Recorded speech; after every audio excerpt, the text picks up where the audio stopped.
And looking at the reports, doctor said, you don't have much time to live. You should immediately get operated. If not, there is no chance of living. Hi, my name is Rekha. I am 28 years old. I work as a software engineer. My name is Jayanth. I am 30 years old. Talking about the rare condition that we have, it is called as mucopolysaccharidosis type 4, which is also known as Morquio syndrome. There is an absence of an enzyme that is required for the normal functioning of the body. Though there is a treatment available for this condition of lately, it is not yet fully implemented in our country, and it is too costly for us to get the treatment, so we are just going with the flow. When he was 2 years old, they observed a small hump-like structure in his chest body, and that's when they started taking him from hospital to hospital. Initially, they diagnosed this as rickets, and they gave some wrong medications, which again had another impact on his health. A couple of months later, a doctor by name Dr. Vishwanath, he was here for a conference from England. So he partially suspected that this could be a rare genetic disorder which is called as Morquio syndrome. And by the time this was suspected, I was born. Since we have 2 years of gap, so whatever the issues comes to me, later on she used to get same kind of problems.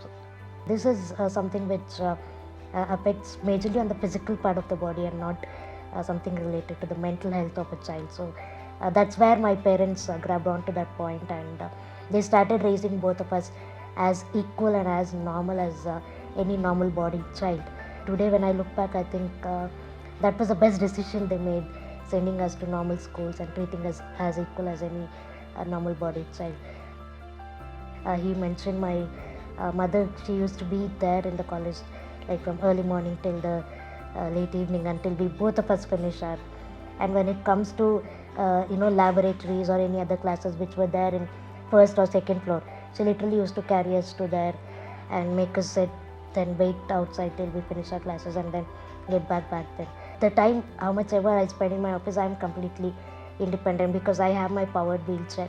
Just that I need someone else support from getting from cab to my wheelchair, and once I'm on my wheelchair, I am completely independent. I think that sort of independence is what we all thrive for. It is not as an individual, every person with disability for that matter. We started facing problems with our hearing as well. I still remember in my 10th standard when my teacher used to teach something, I was not able to hear, and I was not even confident enough to speak up and say that I'm not able to hear. So again, I started crying and said maybe I'll not be able to take my exams because I don't understand what they're teaching, I can't hear. Again, my father came in as a rescuer there. He said, no, this can be fixed. And then we started going to All India Institute of Speech and Hearing. All these examinations were done, and they said, you need to start using hearing aids. When I was in my 6th semester, I was having a severe back pain back then. I was literally unable to sit in my class or concentrate there, and we just came for a normal checkup, just to show what exactly could be the issue. So we were asked to get an X-ray and all these stuffs for my spine. And looking at the reports, doctor said, you don't have much time to live. You should immediately get operated. If not, there is no chance of living. I mean, you can imagine spine surgery is not something small, and considering the condition that we have, it is very difficult for any person with Morquio syndrome to take anesthesia. Zero confidence, with no assurance of coming back from the operation theatre, I went into OT. I still remember my father used to get any inspirational stories that he found in any newspaper while he was coming back from school. He used to work as a teacher. Then he would say that, see, if they can do, you can also do. And that's how we were raised. If you ask what is my dream, it is to live an independent and a comfortable life, and to give my parents, to start off with, to give my parents a independent and a comfortable life.